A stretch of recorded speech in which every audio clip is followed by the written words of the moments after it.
Welcome to Accelerating Education, a podcast for everyone involved in educating today's kids, especially those who are interested in optimizing educational outcomes. Here's our host, Richard Capone. Hello, and welcome to another episode of Accelerating Education. My name is Richard Capone. I'm the CEO and co-founder of Let's Go Learn, and I'm the host of today's show. With us today is Cassie Dodson, the EC Department Chair of AO Elementary School, which is within the Alamance-Burlington School District. And I wanted to, basically introduce you, Cassie. So welcome. Yes, thank you. And maybe you could start off with telling us a little bit about your background. I know you have a rich a wealth of experience as a teacher, and maybe you can tell us about that before we jump in. Yeah, so I've been teaching EC for 14 years now, and I've been an EC teacher within all three settings, so resource, inclusion, and self-contained. I have taught grades K through 12, every single grade I have been exposed to, and I'm currently now an EC teacher at an elementary school, and I've been here for 7 years. So I have seen a lot and have experienced a lot within the EC realm. That's wonderful, and no wonder you're the department chair, because I think you need that rich wealth of experience in order to handle all the probably curveballs that get thrown at you all the time.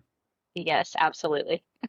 All right, so I wanted to start off with, I know it's very challenging to be in special education EC departments nowadays, and I know a while ago you had some issues that were coming up and you were trying to look for technology that might help you. Maybe you could tell us about some of the initial challenges that you were facing.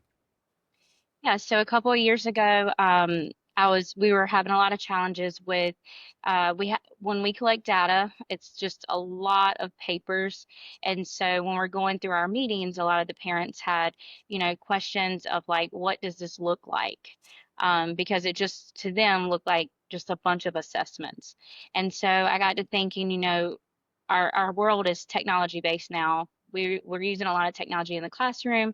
All the regular ed teachers have a lot of technology when they're assessing, such as MClass and Ames Web.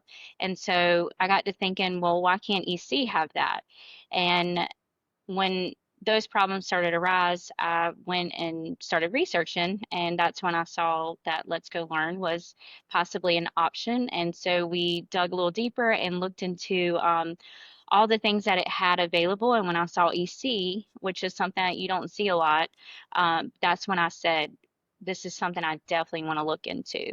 And when I did that, the whole reason behind that was so that I could have one place where it stored information over time.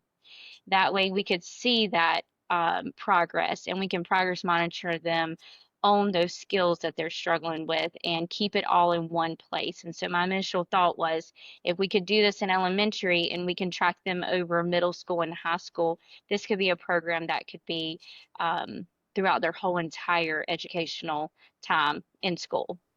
So that's what started it. That's great. So, and obviously I'm a little biased on some of this, but let me ask you, what in the data did you find helpful, as opposed to using, other things like MClass or quiz systems like that? Yeah, so in the data that I thought was very, very helpful, one, the graphs are super helpful for the parents in IEP meetings, especially where they can see where they started and where they ended. All of those skills like number sense, things that the student is struggling with on a real basic level, it's really easy to see. Another thing that really caught my attention was the way that Let's Go Learn puts it into how it's equivalent to what grade level they're on. That really puts it in perspective for the parents. And so when we have a third grader that we're talking about is performing at a kindergarten or first grade level, yes, we can see that on MClass. Although the difference between that is MClass and Ames Web is all the kids that are in their grade level. So how they're performing versus, the kids in third grade, if the child's in third grade, versus what we do for Let's Go Learn, it's literally telling you what grade they're performing at per child. And I think that's really what we try to look for when we're looking at EC students and their progress. No, that's great because that's originally when we developed assessments with Dr. McCollum. He was like, okay, grades don't mean anything. It's about what can they do and what can they not do, right? Because Right, people will vary, and you can't just limit yourself to the range of the grade level. You have to be able to go down to K, or you have to go all the way up. And so right. that's good to hear that that's helpful in your particular Yes. situation. And it also allows the kids to they get excited about their growth. Whenever we have their big assessments, they are able to see that instead of feeling, like a failure when they look at their scores when they're not understanding that these are across their actual grade level. We know you're not performing there, or you wouldn't be receiving EC services. But it also just gives them a little confidence boost to say, like, this is where I am. I just haven't got there yet to where I need to be. Got it. And so let me ask you another question. I think sometimes you talked about how parents have a hard time understanding different scores, right? So the grade level score equivalency makes more sense. Do you find like it helps save time uh, explaining what things mean, and also like trying to compare quizzes to like the baseline data? How did that affect your conversations with parents in that area? Yes, so IEP meetings are so different now because they are able to understand where the kid was versus where they, you know, where they are now, and the graphs and the different. I love that it does different colors for different times that we do it as well, because some kids' data will look very inconsistent, up and down. And we see a lot of our students that are OHI, other health impaired, that may have a diagnosis of ADHD, and this really explains how their kind of how their brain's working. It's going up and down, and there's no consistency. And this is we're able to relay that message back to parents, like this is what we're seeing. Look at this data. We also have parents that don't speak a lot of English, and so this really helps them and understand like the basics of it. A lot of times they'll say, I don't know how to help my kid at home. And then they look at the stuff and they're like, okay, well, they are struggling here because I see that the graphs are different. So it's just it's a very good tool to use to be able to help a wide range of parents and getting them to understand where their actual kid is performing at versus where they actually, the grade level they're in.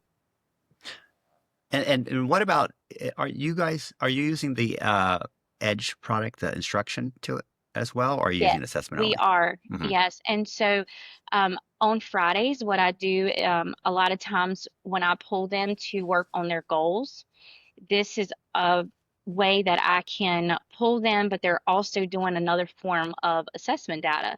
So right there, I'm getting literally two forms of data where I'm working on their goals independently, and the rest of the group will be working on the EDGE program.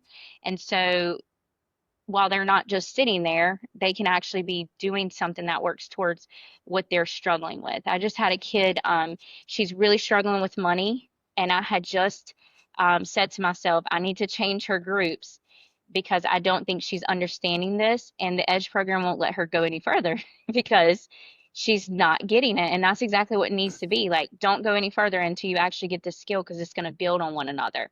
And so, with that piece of data last week, I changed her into my group that we're working on um, identifying coins and then counting on. And now she's going to come back after we get back from break, and I'm going to see if she's able to pass that, one That thing that lesson, she's yeah. struggling with. Yeah. And I don't know if you realize, but you can also assign individual lessons too to students Yes. individually. Hmm. Yeah, yeah, Yep. We yeah. do Because that that's a lot sometimes. too. Oh, that's Yeah. great. Okay. And I Well, will oh, go ahead. no, no. Go ahead. I was gonna say, the biggest thing that has really, really helped with Let's Go Learn is, for an EC teacher's point of view, is being able to place these students and look at because you can look where they are and what standard they're struggling with. Mhm. And that is huge to me because a lot of times EC and regular ed seem to feel like they're disconnected in worlds, and we're not, because we're supposed to be working on, the standards that where they are. in the classroom. And so that it allows me to be able to have that conversation with the regular ed teacher to say, look, this is where they're performing. These are the gaps that they have. Because look right here at the red arrows, they have those arrows, and then the Yeah. green ones, this is where they're doing great at. So it also helps the conversation with the regular ed teacher to get a better understanding of the child as a whole. Got it. So that's the one you're talking about where it'll show you their grade level standard and then it shows their instructional standard. So you can see Mhm.